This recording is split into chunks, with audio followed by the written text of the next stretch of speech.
Hi, my name is Larry Unger from IQgistics Corporation. I'm here to give you a demonstration of our MSTrackWeb tracking software. What we're going to do first is I am going to show you the web page here. This is our home page, and this tracking site does work using Internet Explorer with 9, which is what I'll be demonstrating, but 8 will work as well, 7. 6 should work as well, and I know Firefox does work. So once you're at our home page, you can easily get to our tracking site by coming over here to Tracking Login. So what I'm going to do is click on Tracking Login, and that's going to take us to the website for tracking. Once here, you can obviously just bookmark this, save it as your favorites, and then you can keep coming back to this location. But again, if you want to get there without having to have this bookmarked, go to www.iqgistics.com. That's iqgistics.com, and click on the Tracking Login. When you get here, you'll first notice that you've got a couple options for languages: English, Mexican Spanish, and European Portuguese. I'm going to be boring and stick with the English version. What I'm going to do is I'm going to log into my demo account here so that we can start showing you MSTrackWeb. You'll notice that once I first log in here, it's going to automatically come to our Fleets tab. This Fleets tab is where you're going to be able to see an overview of your entire fleet. The other thing you'll notice is that it will come to the map display that's going to zoom and show you where all of your vehicles currently are and their ignition status. Now, this map will automatically zoom to whatever size it needs to be so that it can encompass all the vehicles. So what you'll notice is we have a bunch of vehicles here in the Austin area. We've got one up here towards Georgetown, and then we have another one way over in Houston. The Houston one, as you can see, is green. That means the ignition is currently on. All the others are red, meaning the ignition is currently off. If you look over here on the left-hand side, you'll see the same kind of information. You'll also notice that when I hover on one of the vehicles, a faint red line shows up so that you can identify exactly where the vehicle is that you're looking at. So as you can see, when they're all kind of grouped together, you can easily see that's the Lexus, that's my car, there's a Ford Fiesta, the Fiat 500, and of course Carolyn. She's over there in Houston. So once we're in here, if you want to see the actual details of it, you can come up here and select the Display Details tab, and this is going to give you the text information for what the visual that you were seeing on the map. We've got the same description. We have the date and time in military time of the last piece of information we received. So you can see this bluish colored one is within the last 15 minutes. Yellow is between 15 minutes and 4 hours. And if you happen to have an orange one, which can possibly show up, that means that it's been at least 4 hours since the vehicle is reported in. Now, we do have units that report in once a day, so as they initially report in, it will be blue, then change to yellow, and then as it goes past the 4 hours, it go to orange. So it's not uncommon to see some orange ones if you do have those limited reporting devices. Next column here is ignition status. You can see that the green is on. That means the ignition is on for that vehicle. And the reddish pinkish color for off is there for all of the other vehicles. These are the locations of the vehicles. They are also hyperlinks. So if we were to, say, come down to my vehicle and click on this hyperlink that says 5900 Southwest Parkway, what you're going to find is the map's going to remove all the vehicles except for mine and center mine.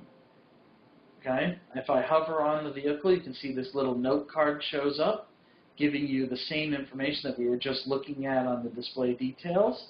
And now I can zoom in. I can either zoom in using the mouse and the wheel, or you've got the zoom bar, just like you do on Google. Okay? We are using Google Maps so that it's easy to see. So what I'm going to do here is zoom in, and what you're going to see is there's my vehicle. We are currently showing it at our office, and that's where I happen to park, and this is our building. If I switch to a satellite view, you'll see the office park that's around here, as well as our building and where my vehicle is parked. I'm going to switch back to the map view. And now let's say I want to see all of the vehicles again. Well, you know, I'm kind of stuck. If I click on Carolyn, that's going to take me just to Carolyn's vehicle. Well, if I come over here on the left-hand side and actually select the word Austin, which is the name of our fleet, it's going to plot everything that's listed under Austin. Okay? The next thing I'm going to show you here is our History tab. This is a kind of important tab for us. This is the way you're going to actually pull up the history for one of your vehicles. So let's go pick on Carolyn. Okay, so if I click on the drop down, you'll see that these are all the descriptions. Carolyn, Fiat 500, Fiesta, My Car, and Lexus. So I'm going to pick on Carolyn. We're going to leave the date for yesterday and today, but it's simply clicking on it brings up a calendar so that you can easily select the date and time that you want, or you can type it into the box. So I'm just going to leave it as checking from yesterday at midnight till today at midnight. Once those items are selected, I come up to the top here and I select Show History. What that does is that goes out to our system and pulls in the history for this vehicle. And you can see we have the same information as you saw before, the date and time, the ignition status at the time that we received the information, the location, which is still hyperlinks, speed and direction, and the type of report that came in, and then the type of lock that we have on this satellite GPS system. So 3D tracking means that we are receiving data from at least 4 satellites, and we're using that to calculate a position for the vehicle. You might see a 2D lock depending on if they're kind of close to a vehicle, building, or you might see 2 stars where we don't consider that a good enough lock in this case to be able to give you the exact location, so we repeat the information from the last report. So as you can see, let's skip down from yesterday to today. You'll see that there's a transition time right here, and this line is April 18th, 21:32. Next report, April 19th, 32 minutes after midnight. And you can see the ignition was off during that transition time. So you can use this to identify when people turn their ignition on. So as an example, this morning, Carolyn turned it on at 7:44 in the morning, ignition on. Notice that over here in the type column. At 7:45, the next thing that came in, she's doing 38 miles an hour, which is travel start. Okay? Travel start is defined as the ignition is on, and I'm moving at least 6 miles an hour. There's a corresponding travel stop. Now, travel stop is defined as I don't care what my ignition status is. It can be either on or off, but I have not moved for about 3 or 5 minutes, and that's a travel stop. You'll also see moving into geofences and moving out of geofences.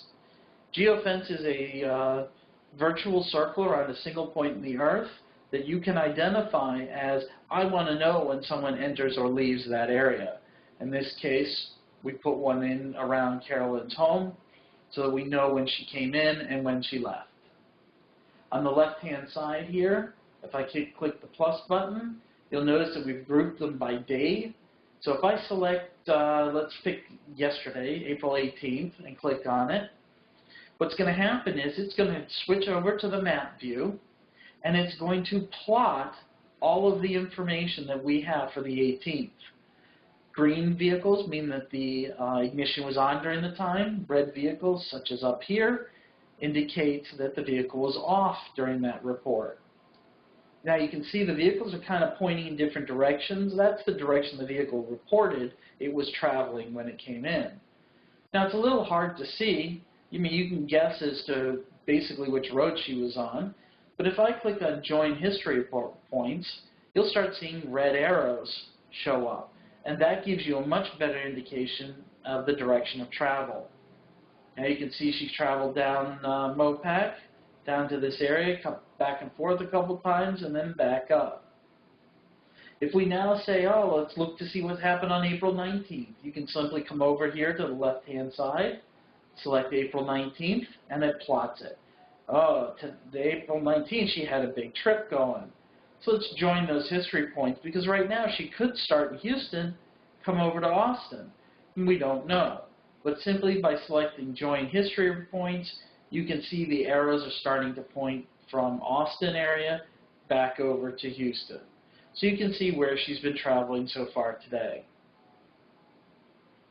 If I come back over here to display details, we're back to our listing of all of the reports rather than plotting them. Okay. We do have reports that you can run.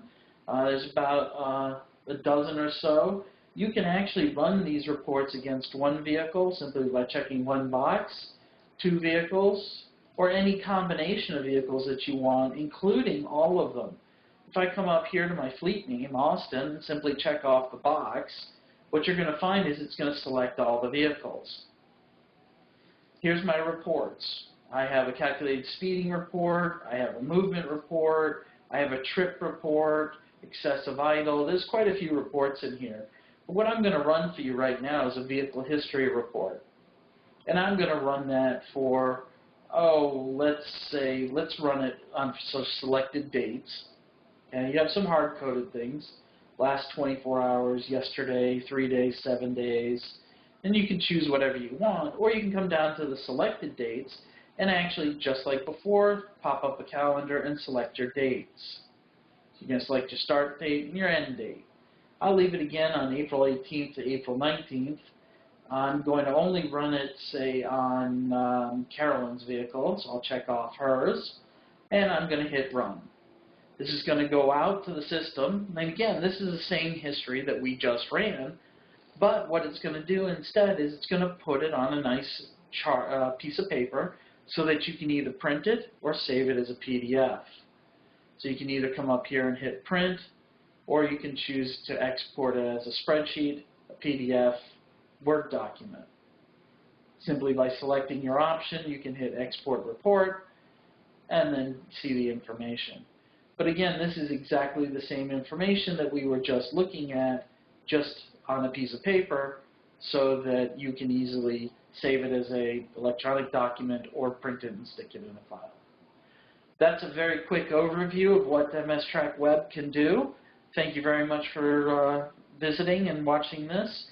If you do have any questions about it, please feel free to go to www.iqgistics.com. And from there, you can either chat with us or you can give us a call on our phone at area code 512-535-4165 and talk to any of the salespeople that are here. If you do want to peruse our website, it is www.iqgistics.com. Thank you very much, and have a good day.